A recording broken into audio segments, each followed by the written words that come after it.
మీరు చూస్తున్నయి పాలు. ఈ ఇంత కొన్ని పాలు రూ. 100 నిజమే రూ. 100 పాలంటే మీకు నమ్మలేకుండా ఉన్నారు గదా! ఇప్పుడు చూడండి చూపిస్తాను.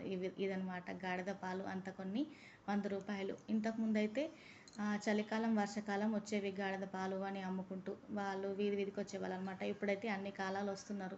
అంటే ఇంతకుముందు చిన్న పిల్లలకి ఆ కాలాలు మాత్రమే దగ్గు, జలుబు చేసేవి. ఇప్పుడైతే అన్ని కాలాలు దగ్గు, జలుబులు చేస్తున్నాయి గదా! అందుకని జెప్పేసి వాళ్ళు గూడా అట్లా తిరుగుతున్నారనమాట. వరుసగా 3 రోజులు తాగిపిస్తే గనక జలుబు, దగ్గు అలాంటివి తగ్గిపోతాయని చెప్తుందామె. ఇంకా నేను చూడండి చిన్న పావుతో పోస్తుంది. 3 పావులు రూ. 100 అంత డిమాండ్. మరి ఆవు పాలలో, గేదె పాలలో లేని ఔషధాలన్నీ దీంట్లో ఉన్నాయేమో తెలీదు మరి. ఇంకా నేను ఫోటో, వీడియో తీస్తున్నా అని చెప్పేసి నా దగ్గరకొస్తుంది. అది భయమై పక్కకెళ్ళిపోయినా. ఇంకా చూడండి మేమైతే చిన్నగున్నప్పుడు మాకు తాగమంటే కాళ్ళు, చేతులు కట్టేసి మరీ తాగిపిచ్చేవాళ్ళు. అట్లుండే అప్పుడైతే. మీరు గూడా ఇట్లాంటివి తాగిండ్రా ఎప్పుడైనా?